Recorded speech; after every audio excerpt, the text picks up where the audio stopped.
Think about the items you use every day. No single country has the resources to produce all of them efficiently in isolation. To get what we need, nations have to connect and trade. This relies on a concept called comparative advantage. A country succeeds when it focuses on producing goods where it has a lower opportunity cost than its neighbors, and then trades for everything else. Understanding this concept provides the mathematical baseline that dictates exactly how the modern global economy operates. This graph shows a domestic market. Where supply meets demand is our domestic equilibrium price, P sub D. As a small economy price taker, the world price, P sub W, drops in as absolute law. No seller accepts less, no buyer pays more. Local market rules are instantly overwritten. Let's look at what happens when a country exports a good, like basmati rice.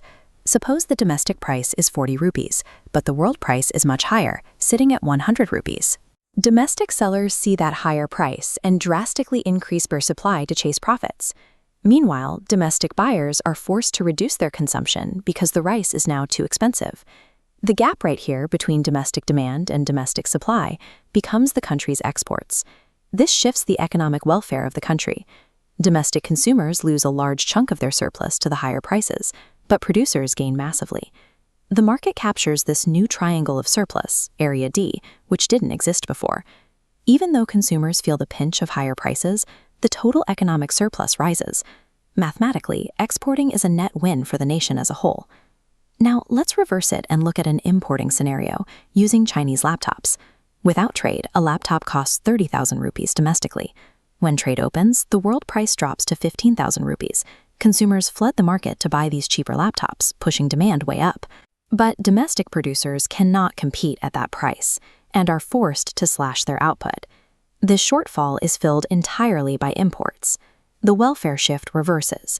Consumers win massively, capturing a huge amount of surplus from the lower prices, while domestic producers take a heavy loss.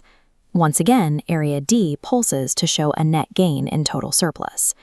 Based on the financial pain felt by those domestic producers, where do you think the government might draw a new price line to protect them? Because the financial losses of importing are concentrated on a few highly vocal producers, they have a strong incentive to lobby the government. This creates intense political pressure to restrict trade, despite the overall mathematical gains for the country. If you guessed they would force the price back up, you're right. They do this using a tariff, which is simply a tax on imports. Let's look at the steel industry. The world price sits at 20,000 rupees. The government adds a 10,000 rupee tax, pushing the new effective price line up to 30,000 rupees. This artificially suppresses domestic demand because steel is more expensive, and artificially props up inefficient supply. Squeezing the import gap narrower generates a central block of capital, which goes directly to the government as tax revenue. But look at the two triangles flanking that revenue block. Area D represents the cost of overproduction, domestic firms producing steel beyond their comparative advantage. Area F represents underconsumption, buyers completely priced out of the market. Together, these form the deadweight loss of the tariff. A quota limits the physical quantity of imports instead of taxing them. It has the exact same restrictive effect on the market, but instead of the government collecting that central rectangle of revenue, the extra profit goes directly to foreign producers. Trade restrictions can save specific local jobs and industries in the short term. However, they mathematically destroy total economic value by introducing deliberate, measurable inefficiencies into the market. The most common political defense for a tariff is the jobs argument, the fear that cheap imports will destroy domestic manufacturing. Economists counter that displaced workers eventually shift into new industries where the country actually holds a comparative advantage. You will also hear arguments based on national security, protecting infant industries, or fighting unfair foreign subsidies. While politically persuasive, they rarely hold up against the mathematical goal of maximizing overall welfare. The actual flaw in our standard trade model is that it assumes perfect markets. It completely ignores hidden costs, like the environmental damage caused by heavy industry.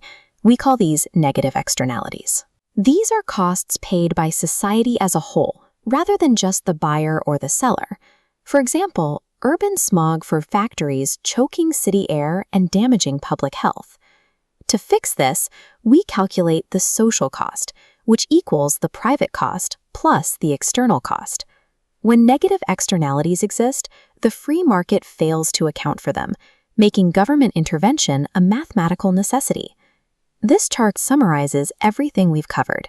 If a country exports, consumer surplus falls, but producer and total surplus rise. If a country imports, producer surplus falls, but consumer and total surplus rise. Screenshot this matrix. It's your ultimate study guide for decoding trade graphs. Free trade makes nations richer overall by maximizing surplus, but navigating the frictions, political pressures, and unpriced externalities is the true test of economic literacy.